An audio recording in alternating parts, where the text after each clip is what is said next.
परम्परागत टोलका गुरु नायर कजीहरू सङ्घ संस्था 12औं शताब्दीदेखि लिच्छवी कालमा नेपाल मण्डल सांस्कृतिक केन्द्रको रूपमा प्रसिद्ध भएको र 14औं शताब्दीमा आएर मल्लकाललाई सांस्कृतिक यस क्षेत्रमा युनेस्को नेपाल कार्यालयले केही वर्ष अघिदेखि काम जारी भएकोले केही निवेदन गर्न चाहन्छु। ती कुराहरू सरकारबाट बिर्सिएको जस्तो देखिएको छ, अतिक्रमण गरिरहेको छ। काठमाडौँ सहरभित्र हिँड्ने पैदल यात्रीहरूको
जिपी जमटय जापु ताली बजाई साथी हुनु अनुरोध गर्दछु। हाम्रो सांस्कृतिक र्याली असमबाट तल आइसकेको जानकारी गर्नु। विशाल सांस्कृतिक र्याली गराउन 13औं राष्ट्रिय ज्यापु दिवस समारोह समिति म देशमा आमन्त्रण गर्न चाहन्छु। सकल राज्य हिंसोको राष्ट्रिय जापु दिवस समारोह समिति सयना जापु दिवस आज ताको अनेक पचासले रक्तदान कार्यक्रम साइकल र्याली नमो जमा पाए बासिन्दा जिपी असम जोड वसुन्धरा भइसकेको छ। चिनो निशा खला पुत्रबाट दिनुभएको उहाँले तयार पार्नु भएको हो।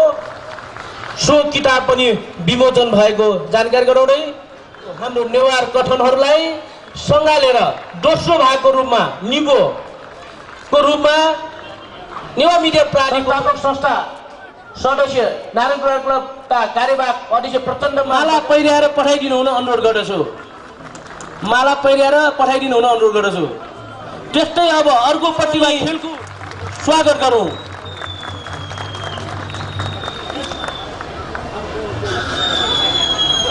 उहाँ हुनुहुन्छ नमिता अठे मेको खेलकुद विधा झाइचुनु वयकन पुरस्कार बिदु झन् झाइचुनु जुपाले खेलकुद विधा जुडो पाखे एन्दाया मच्चा राजा डङ्गोल टाहानने। अब हामी सांस्कृतिकतिर 10,000 को दादा श्री राजु महर्जन ओमबालज्यू हाल गोर्खापत्र साथै विभिन्न मिडियामा उहाँ सहभागी हुनुहुन्छ। किर्तिपुरका उपेश महर्जन के टिचर ट्रस्टबाट भएको हुनाले भेम खेती पुरस्कार स्वरूप टिकाम डङ्गोलज्यूलाई 10,000 नगद प्रदान गरिदिनु हुन समेत अनुरोध गर्दछु। मुकेश महर्जन तीमा पुस्तौँदेखि बसेर आएका त्यो स्थानीय बासिन्दाहरूको लाल पूजा अहिलेसम्म प्राप्त हुन सकेको छैन। त्यसकारण म विशेष रूपमा भूकम्प पीडितहरूको पहिलो उद्धार गर्ने हो भनेदेखि ती पीडितहरूको नाउँमा पुस्तौँदेखि बसिआएको जग्गा जमिनको लाल पूजा यथासम्भव चाँडो दिने प्रबन्ध भयो भनेदेखि यो पनि एउटा भूकम्प पीडितहरूको उद्धार हो जस्तो मलाई लाग्छ। त्यसैले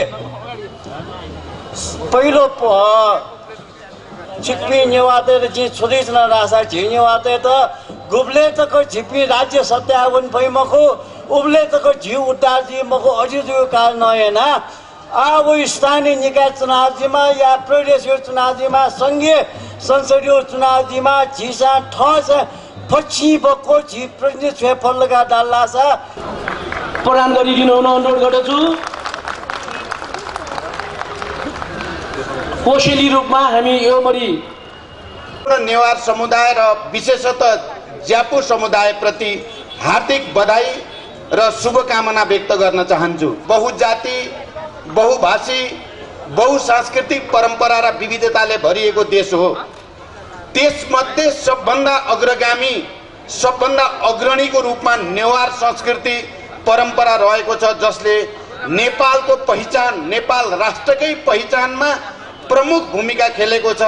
यसको संरक्षण यसको प्रवर्धन र यसको विकासको निम्ति काम गर्ने सबै मित्रहरूलाई म नेपाल सरकारको तर्फबाट हार्दिक बधाई र शुभकामना व्यक्त गर्न चाहन्छु। संस्कृति परम्परा नाचगान यो सबैतिरको रुचि घट्दै गएको हो कि भन्ने महसुस गरेर नै यहाँ विशेष सम्मान र पुरस्कारको व्यवस्था गरिएको मैले महसुस गरेँ। आज सम्मानित र पुरस्कृत हुने सबै महानुभावहरूलाई म हार्दिक यी राम्रा परम्पराहरूलाई जोगाइराख्नको निम्ति सबै युवाहरूलाई पनि अगाडि आउन म विशेष रूपले अपिल पनि गर्न चाहन्छु। यहाँ यो कुरा पनि भनियो कि यसको विकासको निम्ति हामीलाई संरक्षकजीले मलाई यहाँ बस्दै गर्दा सुनाउनु भयो 35 लाखको अक्षय कोष चाहिँ जम्मा भएको छ।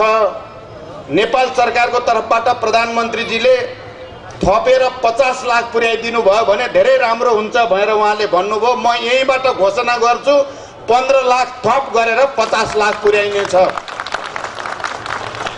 भूकम्प पीडितहरूको समस्याको बारेमा पनि यहाँ कुराहरू राखियो। पक्कै पनि यो काम जुन तीव्रताको साथ जुन गतिसहित हुनुपर्ने ढिला भएको छ त्यसमा मलाई पनि गहिरो चिन्ता छ। मैले सरकारको नेतृत्व लिएपछि अभियानको रूप सबै काम अगाडि बढाउनु पर्छ भनेर लाग्दै पनि अझै सन्तोषजनक हुन सकेको छैन। तपाईहरुले उठाउनु भएको समस्याको बारेमा सरकारको तर्फबाट मैले गम्भीरतापूर्वक लिने र पहल गर्ने विश्वास तपाईहरुलाई दिलाउन चाहन्छु। यसको साथै यहाँ विभिन्न विधामा जो पुरस्कृत र सम्मानित हुनुभयो त्यसमध्ये पनि अन्तर्राष्ट्रिय स्तरमै सम्मानित ननिता महर्जनलाई राज्यले सम्मान गरोस् भनेर यहाँ माग गरिएको छ। म सरकारको तर्फबाट उहाँलाई सम्मान गर्ने र अरूहरूको बारेमा विचार गर्ने विश्वास पनि म व्यक्त गर्न चाहन्छु। हामी नेपाली इतिहासको असाध्यै महत्त्वपूर्ण क्षणमा छौं। यो हामी सबैले महसुस गरेकै कुरा हो। ठूलो संघर्ष र बलिदानपछि लामो संघर्षपछि नेपालमा संघीय लोकतान्त्रिक गणतन्त्र घोषणा भएको छ र धेरै ठूलो जटिलता र चुनौतीलाई पार गरेर हामीले गत साल संविधान पनि घोषणा गरेका छौं। अहिले त्यो संविधान कार्यान्वयन गर्ने प्रक्रियामा छ र सकेसम्म सबै नेपालको जातीय विशेषता भाषिक सांस्कृतिक विशेषता अनुसार यसलाई समृद्ध गर्ने आवश्यकता पनि छ र मेरो नेतृत्वको सरकार अहिले संविधान कार्यान्वयनको काममा नै सबभन्दा बढी केन्द्रित भएको छ। सकेसम्म मधेस पहाड हिमाल सबैको स्वीकार्यता बढाएर सबैलाई समेटेर राष्ट्रिय एकतालाई बलियो बनाएर संविधान कार्यान्वयन गर्नेतिर मेरो जोड बल छ। मलाई लाग्छ तपाई सबैले यो कुरा देखिराख्नु भएकै छ। आज बिहान मात्रै पनि प्रमुख 3 पार्टीका नेताहरूलाई बोलाएर मैले गम्भीर ढंगले अब केही दिन भित्र निर्वाचनको मिति तोक्ने संविधान संशोधनको प्रक्रियालाई एउटा टुङ्गोमा पुर्याउने बारेमा छलफल गरेको छु र यसमा तपाईहरु जो ऐतिहासिक सांस्कृतिक र परम्परागत विशेषताको दृष्टिकोणले अग्रणी हुनुहुन्छ। मैले पहिलो पटक प्रधानमन्त्री हुँदा तपाई नेवार समुदायको ऐतिहासिक कालदेखि चल्दै आएको संघर्ष भाषाको निम्ति संघर्ष सम्बन्धको निम्ति संघर्षलाई लिएर मैले केही ऐतिहासिक निर्णयहरू गरेको छु। अहिले पनि म नेवार समुदायको इतिहास र परम्पराको जगेर्नाको निम्ति केही महत्त्वपूर्ण निर्णय गर्दै छु। यो सबै काममा तपाईहरुको सहयोग अपरिहार्य छ। तपाईहरुको सहयोग प्राप्त हुने कुरामा म विश्वास गर्दछु। अहिले तीर्थराम डंगोलजीले जसरी भन्नुभयो मेरो नेतृत्वको सरकार पक्कै पनि नेपालमा लामो समयदेखि सामन्ती सत्ताद्वारा विभेदमा पारिएका अपमानित गरिएका या कुनै न कुनै तरिकाले होजो हेला गरिएकाहरूको हितका निम्ति हो। म तपाईहरुको साथमा छु।